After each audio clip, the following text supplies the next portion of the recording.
Welcome to VoteProPot-Cast, brought to you by VoteProPot.com.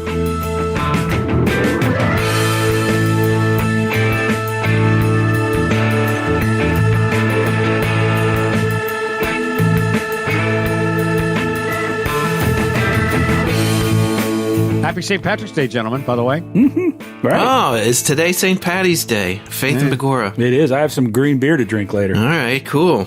Well, welcome, everybody. We are here with episode 34 of VoteProPot-Cast. Today's episode, we have a very special treat. We're going to hear from Dr. David Bearman, author, physician, Executive Vice President of the American Academy of Cannabinoid Medicine, and one of the world's foremost experts on medical marijuana, and we'll be getting to that in a bit. First, Jay is going to give us a state-by-state update of some happenings in the world of cannabis legislative reform. I'm going to talk about an article having to do with baking with cannabis flour, F-L-O-U-R. But first, Andrew gives us an update on the 420 bill wending its way through the U.S. Senate. Andrew? Yes, a federal bill that would legalize cannabis and regulate it like alcohol was introduced to the Senate on Friday by Democrat Senator Ron Wyden of Oregon. The bill, the Marijuana Review and Regulation Act, has been designated as S420. I think that's great. By Wyden. Pretty clever. It's a companion to the HR 420, which was introduced by, what's his name, Blumenthal. Okay, now Wyden claims that the bill aims to responsibly legalize, tax, regulate marijuana at the federal level. Wyden also says that it's about time that cannabis be reformed on the national level. It's past the time when it should have been done. Exactly. The federal prohibition of marijuana is wrong. It's plain and simple. He goes on to say, legislation put through are going to do a few things. One, regulate it, and the other one is going to introduce legislation that will allow cannabis companies to write off depreciation on their taxes. As it is now, when you file your federal taxes in the cannabis business, you can't write off anything because it's considered illegal. Correct. So if you started up a cannabis business and the first year you do $1 million in sales, but you lost $1 million because of startup costs, they don't care. You just got to pay tax on the $1 million. I didn't even think of that, and which normally wouldn't happen, but which adds added stress to all these people opening up companies. Of course. So yeah. So do you think it'll pass? I think it has a shot. I don't know. It'll definitely in Congress, the House would be fine, but Senate, I don't know. I'm not sure. I really don't know. The bill is also going to protect veterans across the country from prosecution for using, and it also is going to protect Native American tribes. Well, folks, what you need to do on this is the way to start is to go to VoteProPot.com and look at the Take Action page. And there's a number of things that you can do to advance cannabis legal reform. One of them is to contact your senator. And right now is the time to do that. Contact them and let them know, hey, man or woman, whoever you are, pass this 420 bill. And you will find on that page links to and a phone number to the U.S. Capitol switchboard where you can actually call your senator and congressman and say what you think. And we highly encourage you to do so. So once again, the place to start is VoteProPot.com. You can send us a email at VoteProPot@gmail.com, and we have a message line, 240-257-2441. And please like and follow us on Facebook, LinkedIn, and Twitter. Just do a search for VoteProPot. Now, Jay, you've got our state-by-state update. Give it to us. First, we'll start with New Jersey. The governor of New Jersey, Phil Murphy, has announced that finally a marijuana legalization deal. So they've come to an agreement on legislation, and some of the points on that are important are the first one we've covered before, and that's a $42 an ounce excise tax. I know, it's crazy. And that doesn't include municipality taxes and other taxes for local jurisdictions that want to allow manufacturing and wholesaling and retailing, that kind of thing. So anyway, at least it's a step towards getting a vote, which, they intend to see a vote this week on this. So we'll keep an eye on that. Oklahoma's governor signs a medical marijuana regulatory measure. Republican Governor Ken Stitt signed legislation yesterday, HB 2612, clarifying regulations and patient protections specific to medical marijuana use. So that's a good step if you're in Oklahoma. And it was overwhelming. The members of the House voted 93-5 in favor of the legislation. So if you're in Oklahoma, keep an eye on that, pay attention, and get involved. You should also keep an eye on what regulations they're passing, because not all of them are going to be great. The new in Oklahoma, this new legislation kind of codifies the new regulatory bureau, sets up authorities, and sets up a State Department of Health section for cannabis. I think we're starting to see that a lot of states are really starting to get it. Yeah, they really are. I see it because I follow this state stuff for our show, and every week there are more and more. I mean, literally, you can find stories in every state. Minnesota, attorney for state's largest county, will no longer criminally prosecute marijuana possession offenses. So we're seeing this a lot too, guys, where jurisdictions are saying we're not going to waste our time and our resources and our cash, arresting a guy that's got a half an ounce of weed in his car, Right. And in this particular case, minor marijuana possession offenders will no longer be criminally prosecuted in Hennepin County, Minnesota. Hennepin is where Minneapolis is. So an estimated 1.2 million people live in that county. And basically, yeah, for sure. You betcha. You betcha.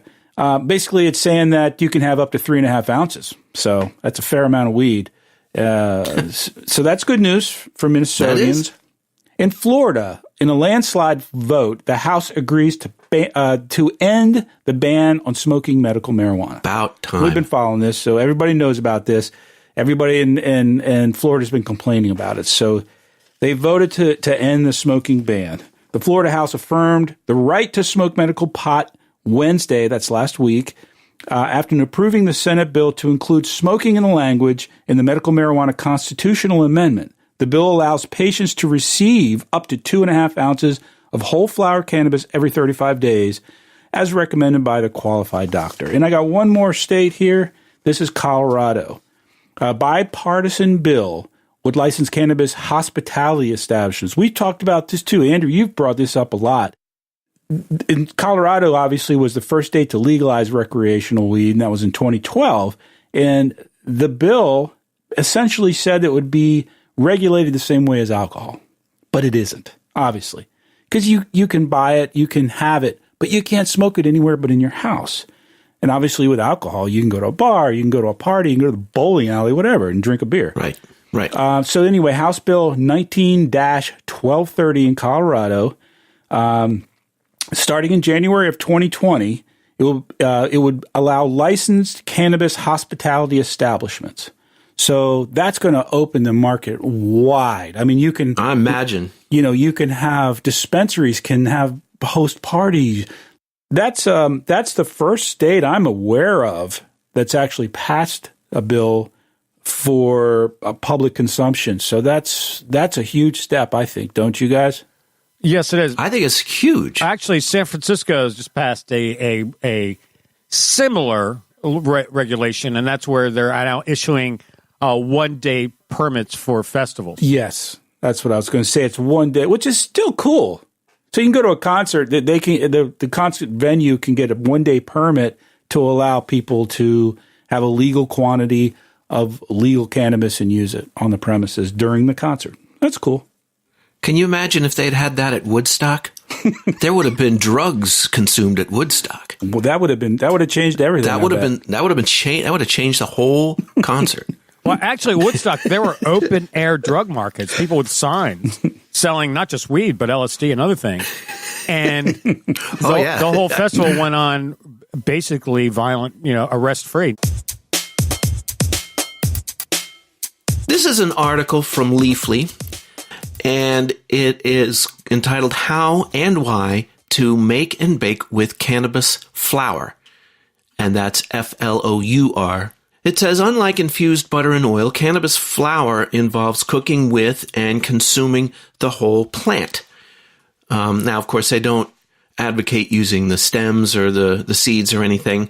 You don't get seeds anymore anyway, so you don't have to use the leaves if all you have is the flour, which if you're going to a dispensary, that's what you're getting.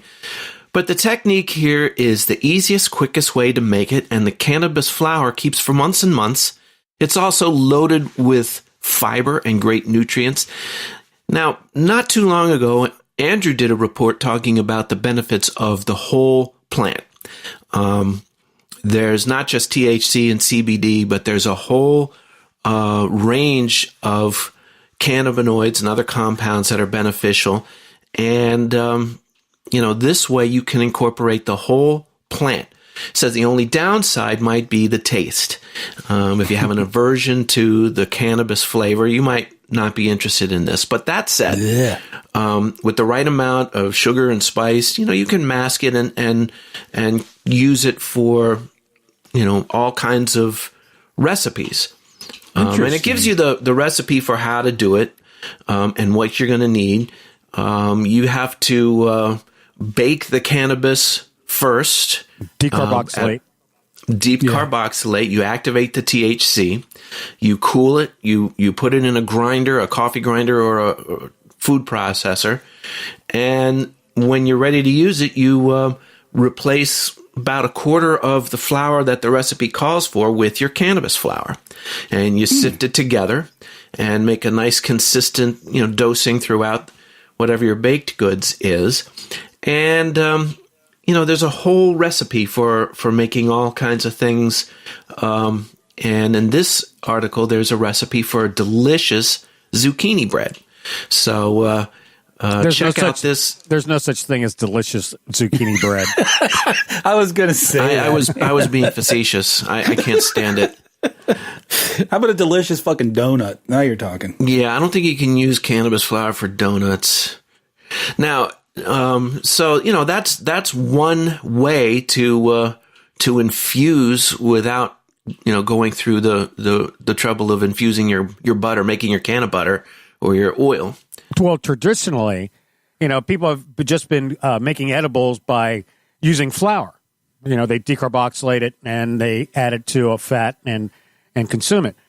But now all the cannabis companies that are making edibles, they're using concentrates. They're not using flour.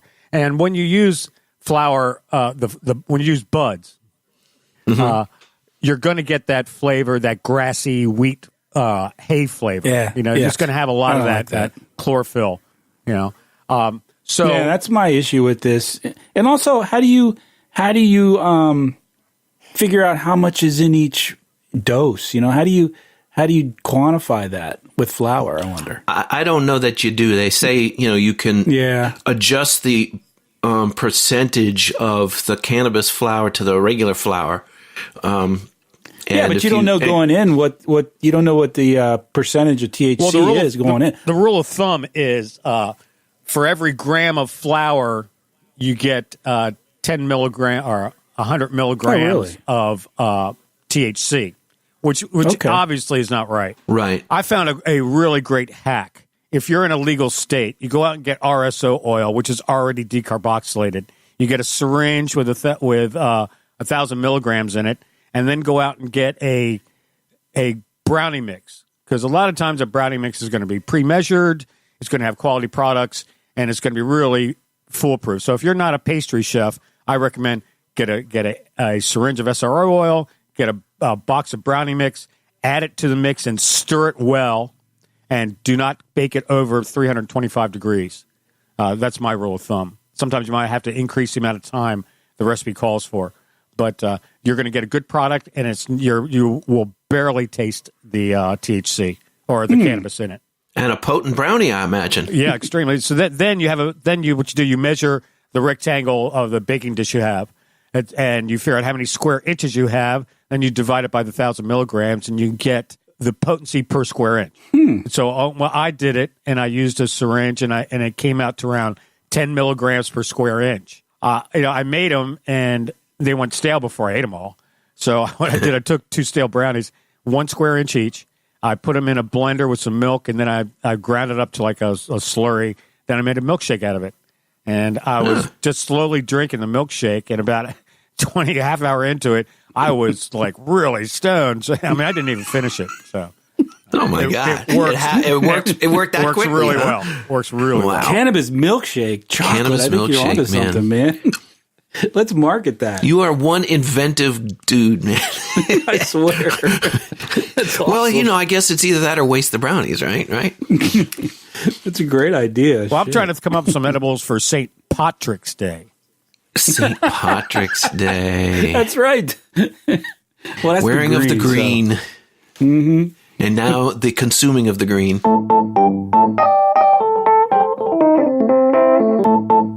Today we have as our guest Dr. David Bearman, physician, author, and one of the world's foremost experts in cannabinoid medicine.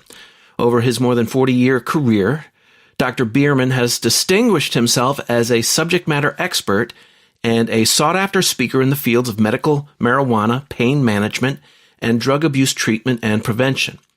His book, Drugs Are Not the Devil's Tools, examines the dubious origins of America's drug laws and the very real medical benefits of cannabis. His awards and affiliations are, quite frankly, too numerous to mention, and we are thrilled to have him with us today. Dr. Bearman, welcome to VoteProPot-Cast.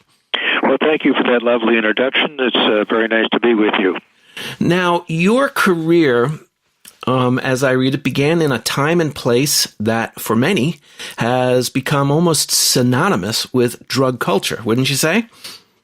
I would. Actually, my career started first in Seattle. I was just talking to a patient here who was from Seattle, and then after I graduated from medical school and finished my internship, I went to San Francisco, which is, I think, what you were referencing, and there certainly was a lot of psychoactive drugs around the Haight Ashbury. That is for sure. That is for sure. What kinds of substance abuse did you encounter back then, and what did treatment consist of generally?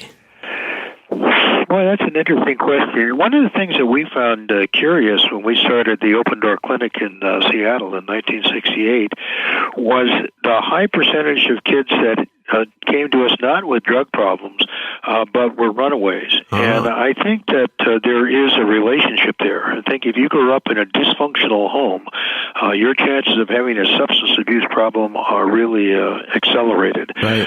When I got to San Francisco, I first volunteered at the Haight-Ashbury Medical Clinic, so we didn't really talk too much about substance abuse problems. But then I became the co-director of the Haight-Ashbury Drug Treatment Program, and at that time there was a good deal of use of methamphetamine, and we saw during my time as the co-director there, we saw several hundred people who wanted to stop using methamphetamine, and I think we did have some success in helping them to stop. Of course, they'd already made the first important step by deciding that they wanted to stop using meth. So, as a young physician back in those days, how would you describe what your attitude was toward the drug culture and toward the people who were involved in it? Well, I think I was fascinated by it, and clearly there was a desire to change. I mean, the preeminent thing that was on everybody's mind was the war in Vietnam, and as a college student and medical student, one of the last things I wanted to do was to be drafted and go to Vietnam and be shot at by, as Cassius Clay or Muhammad Ali said, I don't have anything against those people. Understandable. And the fact of the matter is that the war in Vietnam was likely the same reason as the war in Iraq, and that was oil. There's an enormous amount of oil in the Spratly Islands. Mm-hmm. So there was an effort, and a pretty successful effort, and actually somewhat accurate, to tie the substance-using subculture to the anti-Viet War activities. And in fact, that's why cannabis was placed in Schedule 1 by Richard Nixon. It was an effort to try to marginalize one of his largest opponents, and that is the anti-Vietnam War activists, many of whom were students and many of whom who used cannabis. So, I mean, very true. Being in the Haight, I was very familiar with the people's use of psychoactive drugs, and there was a lot of discussion about the value or lack thereof of LSD or psilocybin, and it was pretty much a given that just about anybody that was a young person at that time would be using cannabis. And in fact, when I ran the clinic in Isla Vista, which we called the Isla Vista Open Door Clinic, felt that since I was one of the people that helped start the Seattle Open Door Clinic, I could appropriate that part of their name. And I did a little survey one time of 50 consecutive patients, and 85% of them had used cannabis, and very large percentages had used other psychoactive drugs, including not only LSD, but also opiates and benzodiazepines and stimulant drugs. You have appeared many times over the years as an expert witness in court proceedings, correct? Over 500 times. 500 times. What sorts of questions are you called upon to testify about? Well, some of them are pretty straightforward. The easiest ones are, was this person under the influence of cannabis or other drugs at the time that they got this ticket? Other times it's, was this person using drugs in such a fashion that it would interfere with their ability to raise a child? I've been an expert witness in cases where we've defeated Child Protective Services who, for no other reason than that the person used cannabis, wanted to take their children away from them. Unbelievable. Also been involved in automobile accidents where I remember one in particular was a woman in Ventura, which is right down the road here, and she tipped over in her truck at a place where they often had accidents, and she had been prescribed a painkiller and a muscle relaxant, and they tested her, and she tested positive for the painkiller and the muscle relaxant. Well, what a surprise. She'd been prescribed that and taking it for a year. So what I asked was, had she gotten a DUI previously with that combination of medication? No. The answer is no. Okay. No previous accidents? No.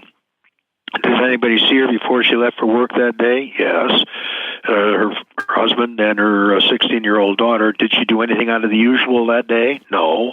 Well, then, why is it that you're saying that she was driving under the influence of a drug? And I think one of the things you need to educate prosecutors on is that the mere presence of a substance in your bloodstream doesn't mean that you're impaired. If we're talking about cannabis here, the National Highway Traffic Safety Administration says there's no increased risk of accident with the use of cannabis. And if you compare that to, say, driving with a passenger, doubles your risk of accidents. And the National Highway Traffic Safety Administration also has said that if you are impaired, you tend to drive slower and more carefully. I guess that's why it doesn't increase your risk of accident. And there's no relationship between your blood alcohol or your blood THC level and being impaired or not being impaired. And these are basic facts that law enforcement often gets confused. One piece of advice to your listeners is, if you're ever stopped and asked to do a field sobriety test, just tell them no. Okay, that's good news you can use. Because the field sobriety test is not science. There's no normal baseline that's been tested with people who are not under the influence of any drug. It's highly subjective. It's not science. It's junk science. But to a jury, it sounds impressive.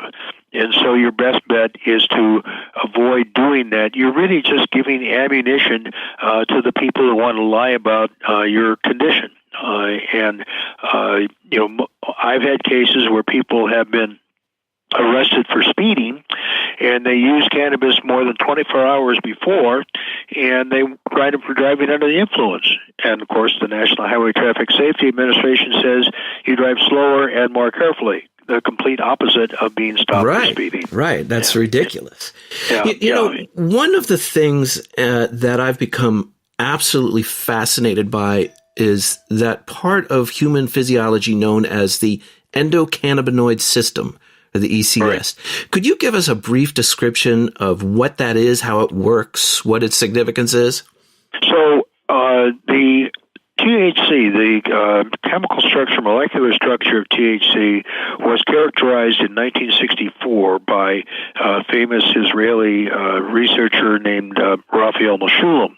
And he and many others in Europe and the Middle East began to work on finding why the THC has an effect on the body. And in the late 1980s and early 1990s, they discovered the endocannabinoid system.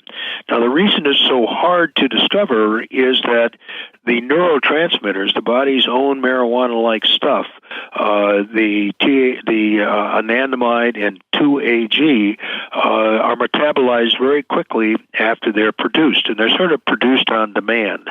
The demand might be that you have pain, or the demand might be that you're beginning to have a migraine or something like that, and your own body's endocannabinoids will increase. The endocannabinoids, the neurotransmitters, affect two neural receptors, not two creatively called the CB1 receptors, which are largely found in the brain but are also found elsewhere in the body, and the CB2 receptors, which are largely found in the immune system. But they, too, are found elsewhere in the body. And then the body does have a couple of enzymes, abbreviated FA, fatty acid anhydrase, and MIGEL, and I forget what MIGEL stands for. And these enzymes metabolize the endocannabinoids as well as the phytocannabinoids, phyto meaning plant or plant-based. Right. And there's a third source of cannabinoids, and that's synthetic cannabinoids. A lot of people don't realize that THC has been legally available in the United States since the mid-1980s. It's called Marinol. The generic name is dronabinol, and it was developed at the encouragement of the federal government because they were upset that people with HIV/AIDS were getting benefit from cannabis, and they didn't want to have to say that cannabis was something that was useful. Unbelievable. And they did not let the people who developed THC to extract it from the plant, which would have been cheaper. They had to make it synthetically so that they could say, with no known medical use for the marijuana plant, even though there's 4,000 years of history, more than 4,000 years of history, that cannabis is a medicine. And as Dr. Donald Abrams, who's an oncologist at UC San Francisco, has said, except for the period from 1942 until 1996, cannabis has been a medicine for over 4,000 years. Unbelievable. That's absolutely. Now, I'm also fascinated by, we hear so much about THC and CBD. What other cannabinoids do you see as having a lot of promise? That's a good question. There are a tremendous number of other cannabinoids. First off, we have to look at the raw plant when all of the cannabinoids are what's called the acid form. And that doesn't mean that they have some kind of psychoactive moiety, quite the contrary. They have a double-bonded OH group attached to a carbon, and that's called a carboxyl group. And that when you have a carboxyl group, that compound is called an acid. And so all of the cannabinoids are in the raw plant as acid form with a carboxyl group. And many of them do have therapeutic value. THCA, CBDA, CBNA all have therapeutic value.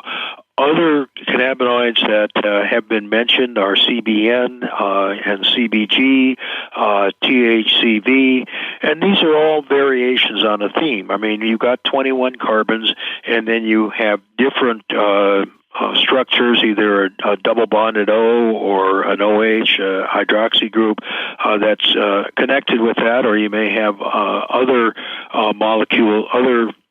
substances that are connected to the base molecule, and there's if you take a look at the therapeutic benefits of these, many of these have therapeutic benefit. One of the things that Meshulam said about the constituents of the plant, and plants are complicated. Coffee has 880 molecules. Tomato has 380 molecules, whereas cannabis has 512 molecules. Okay. And so what Meshulam talks about is having the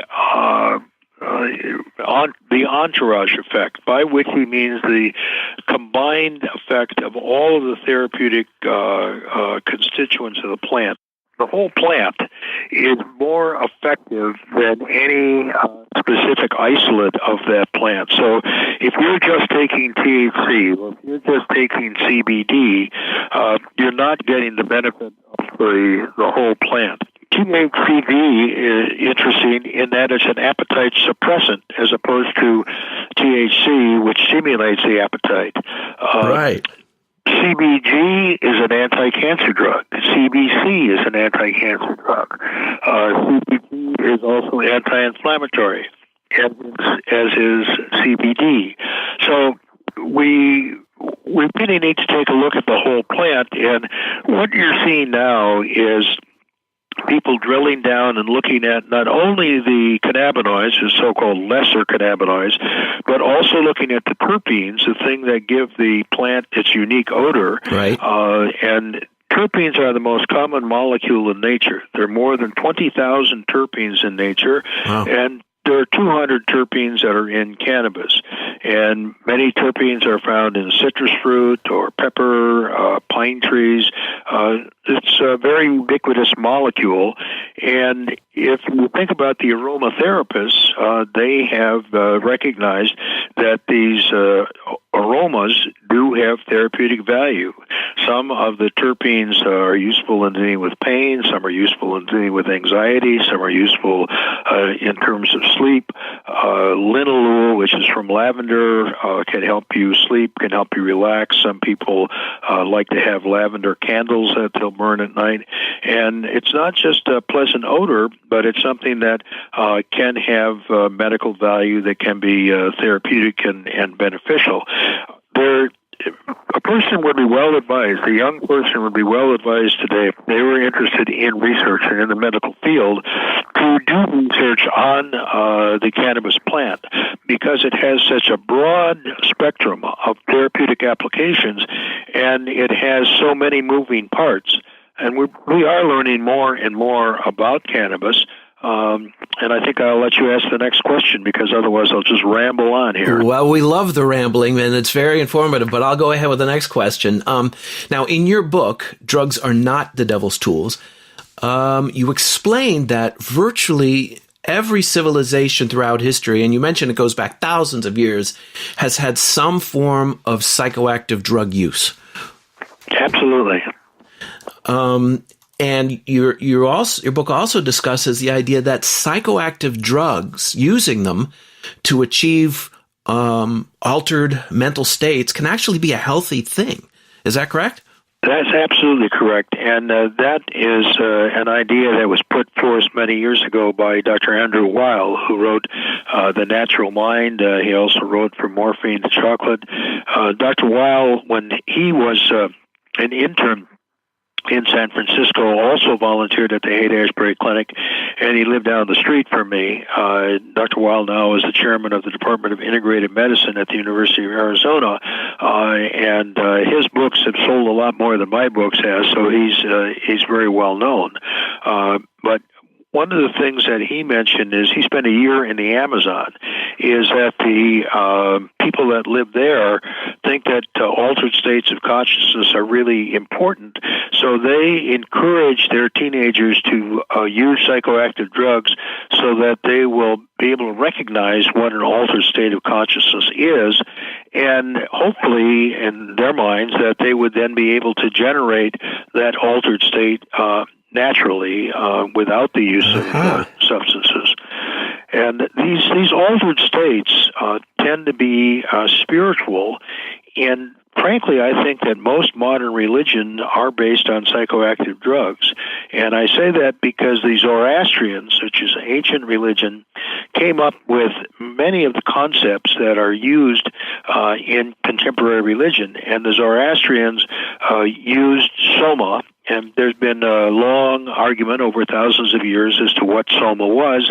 I sort of take the coward's way out and say it's probably any one of a number of 8 or 9 things, and probably all of them, depending upon where the followers of Zoroastrianism lived and what psychoactive drug grew there. Right. The Zoroastrians came up with the concept of the devil, the unitary God, heaven, hell, and the last judgment. Mm-hmm. Now, the Jews, and I'm Jewish, but the Jews say that they were the ones that came up with the unitary God. But it turns out that in the 6th century BC, the Babylonians, who practiced Zoroastrianism, captured a bunch of Jews from Jerusalem and took them back with them to Babylonia.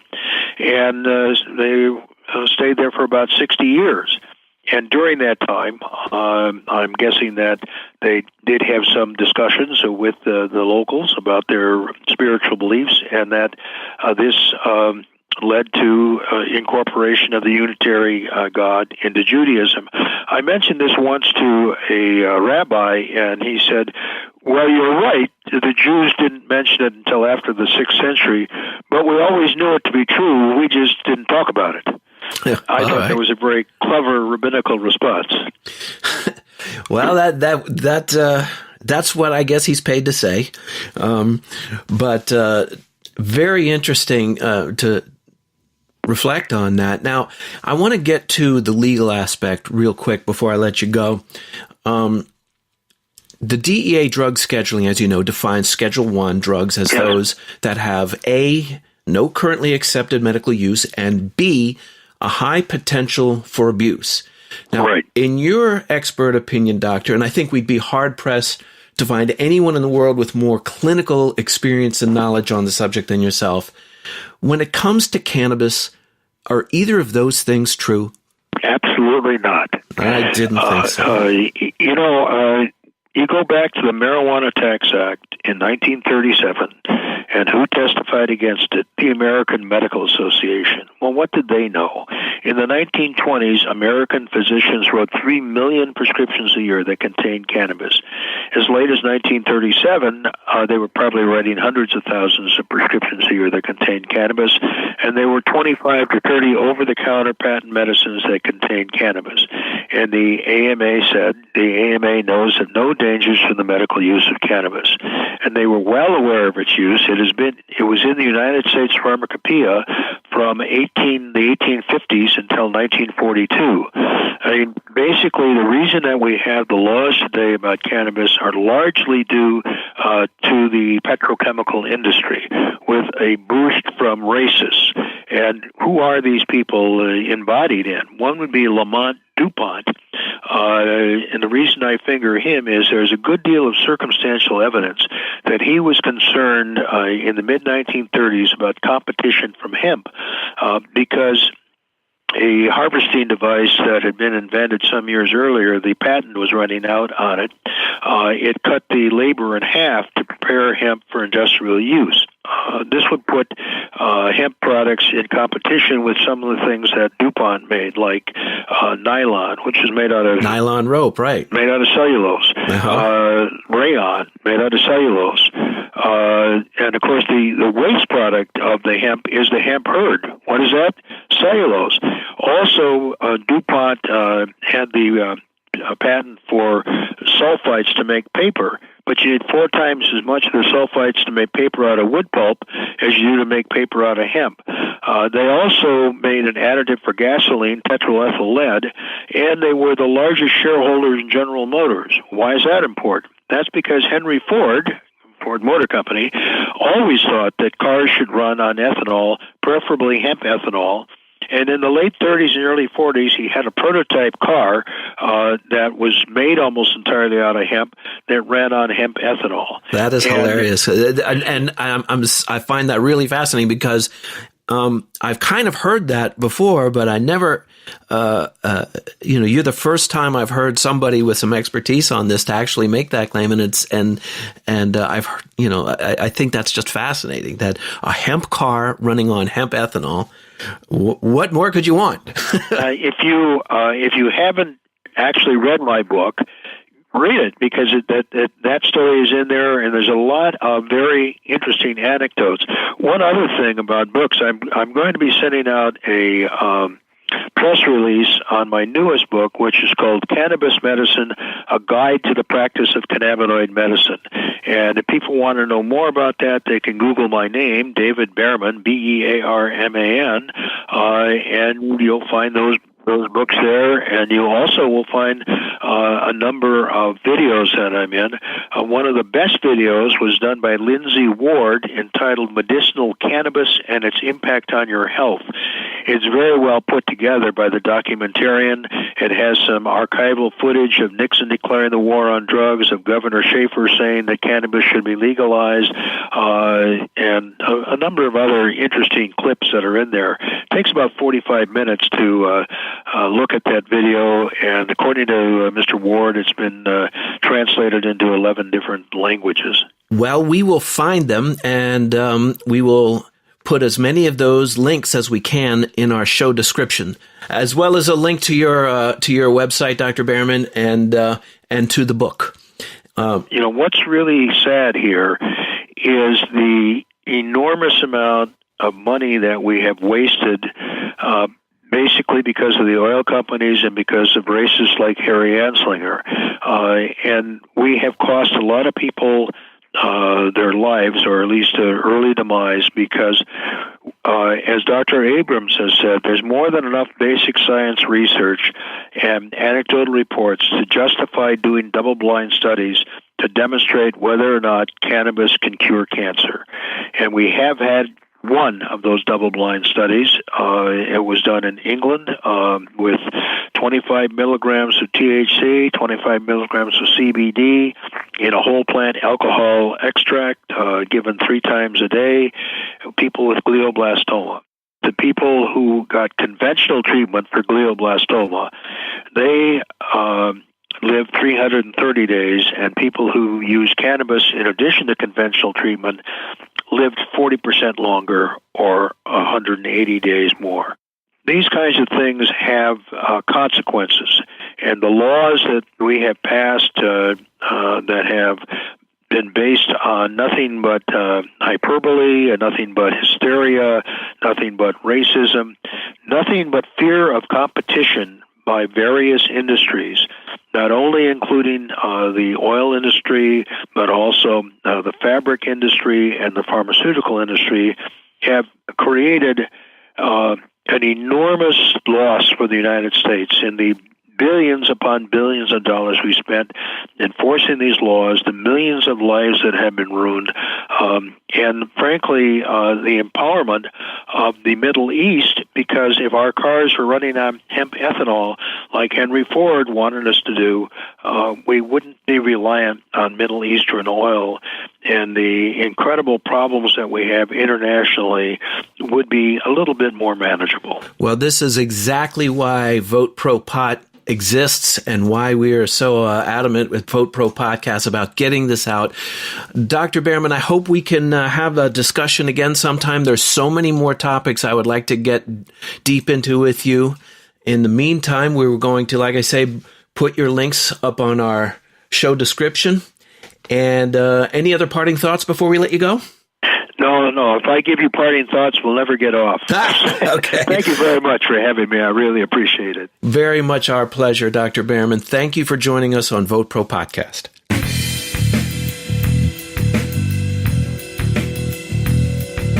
In New York, they're trying to set up regulations for a legal cannabis industry. Big Marijuana is lobbying to not allow for home grow. Now, we made the argument how home grow is not a threat, but there's a really important point we have to make for advocating for home grow, and that is juicing live plants.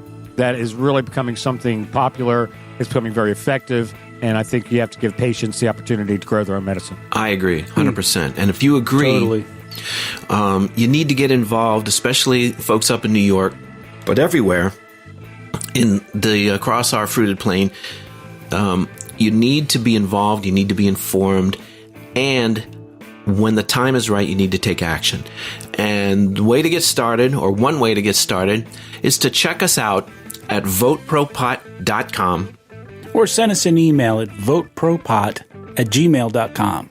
Please like and follow us on Facebook, LinkedIn, and Twitter. Just do a search for VoteProPot.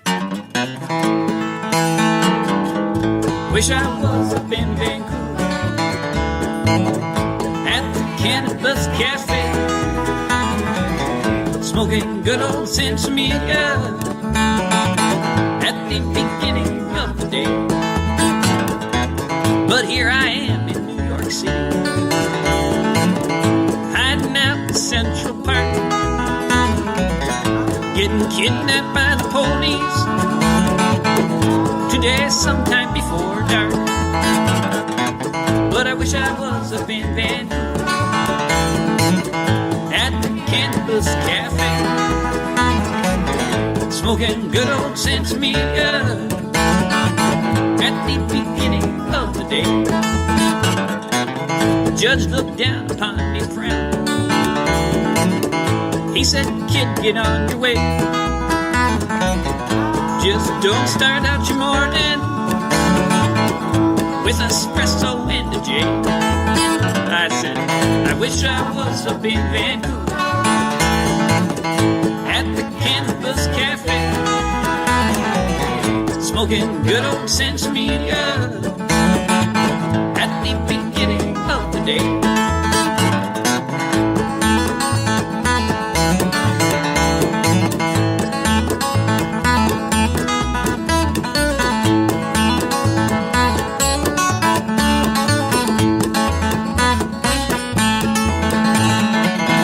Hitched on out to Portland,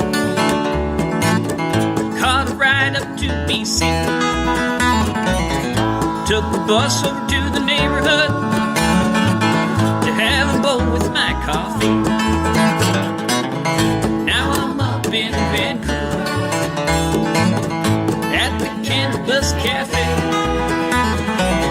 smoking good old Sensimilla at the beginning of the day. Smoking good old Sensimilla